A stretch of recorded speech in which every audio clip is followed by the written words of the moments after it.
Bom dia, pessoal. Vamos iniciar mais um vídeo aqui na Vinci Capital e agora vamos falar de macroeconomia americana, né? Alguns dados que estavam reprimidos começaram a sair, né? Só lembrando que o governo americano ficou em shutdown, né, durante um período bem prolongado, acima de um mês, então teve muitas informações que vão ser postergadas. E até a gente vai falar um pouquinho ali sobre a questão do corte de juros, alguns dados como o próprio payroll, que é a folha de pagamentos, né, que é um dos pontos mais importantes olhando para a atividade econômica, só vai ser divulgado depois da próxima decisão do Banco Central americano. Então, tem algumas coisas críticas acontecendo. E um dos pontos que eu já quero trazer para vocês aqui nos slides, como é de praxe, é a questão da liquidez disponível, né, na economia americana, que está nas mínimas históricas desde 2020. Então, realmente é um patamar importante, porque mostra que toda essa política do Federal Reserve de realmente apertar a economia está, de certa forma, dando resultado, né? Só lembrando que o quantitative tightening foi aquela questão onde o Banco Central americano começou a vender ativos na sua base, retirando liquidez do mercado, né? Então, esse ponto aí foi feito agora, eles tiveram uma redução bem expressiva de ativos, de alguns trilhões de ativos.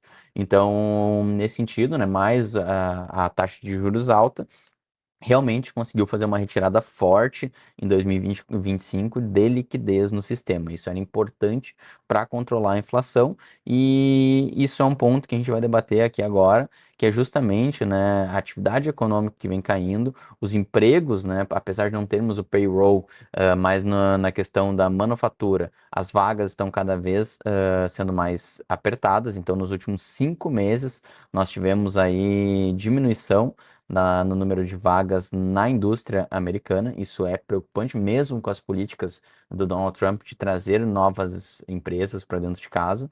Realmente, isso não tem dado um efeito tão positivo ainda. E do ponto de vista da confiança, a gente pode ver aqui que a confiança do consumidor está nos menores patamares aí nas últimas recessões. Foi o que a gente viu lá no pico, né, da inflação em 2022. Então, teve uma confiança do consumidor baixíssima mesmo na recessão de 2008, 2009, o sentimento do consumidor, né, a confiança do consumidor ficou num patamar acima do que ele está hoje. Então, isso é péssimo. A economia americana, então, tem suas rachaduras, né, do ponto de vista de empregos, do ponto de vista da confiança do consumidor, e quando a gente fala desse aperto da liquidez, a gente não tem ainda, né, o efeito esperado pelo governo, que é de um controle aí considerável na inflação. Porque qual que é o grande ponto, né? Até trago aqui um post do Charlie Bilello, né, um economista americano que eu gosto muito, um analista realmente muito renomado, e ele fala aqui que o Fed deveria aumentar a taxa de juros em 50 base points em dezembro, ou seja, o oposto do que está previsto para ser feito.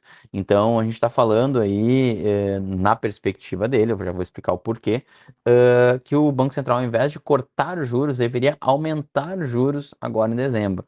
A inflação está mais de 2 vezes acima da meta. Só lembrando que lá no pós-pandemia teve uma mudança de regra lá na meta de inflação americana. Eles passaram a falar num rolante, numa taxa média de crescimento da inflação de 2%.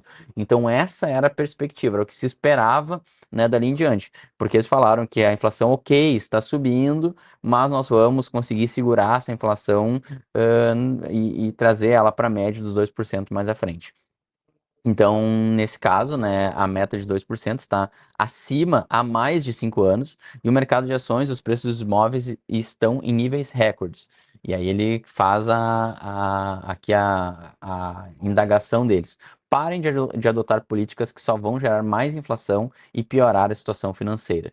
Então, aquela Big and Beautiful Bill, toda aquela dinâmica de incentivo econômico que o Donald Trump está fazendo, ele entende, né, que só vai aumentar a inflação e que, de fato, ao invés de cortar juros, os Estados Unidos deveria estar subindo juros, né, num patamar de 0,5% agora em dezembro. Então, realmente, aqui, quando a gente olha o gráfico, fica muito claro isso, porque a linha de tendência ela está muito acima, né, da base que ela deveria estar hoje, que seria mais ou menos, né, 12% a menos do que ela gerou de inflação nesses 5 anos. Então, uma taxa anualizada atualmente, desde de janeiro de 2020, de 4% ao ano. Isso para a economia americana é muito alto, mas muito alto. É economia de país aí de segunda linha. Atualmente, nossa inflação está cerca de 4% também. Então, a perspectiva é de corte novamente em janeiro. Nós tínhamos um consenso que haveria um corte em dezembro, no dia 10 de dezembro, porém, esse consenso já não é tão forte mais. Eu diria que até já está se prevendo que provavelmente não se corte. Mas ainda assim, tem uma boa parte do mercado acreditando que sim, por pressão, por uma série de questões, vai haver ainda um corte em 2025. E para a gente finalizar aqui a questão da macroeconomia americana, tá? Só fazendo uma introdução do próximo vídeo. Então, quem quer saber mais sobre esse assunto, olhe o próximo vídeo que ele vai falar muito sobre isso. É a questão do S&P 500 que rompeu essa linha aí de tendência, né? Uma linha de suporte muito forte que vinha desde ali dá para se dizer, de maio para cá. Então, teve um rompimento dessa linha de tendência e a gente pode ver uma correção mais expressiva nos próximos meses. Então, quem quer saber mais sobre isso, olha o nosso próximo vídeo, porque a gente vai falar muito mais em detalhes os gatilhos que podem disparar uma bolha no mercado americano. Grande abraço e até o próximo vídeo.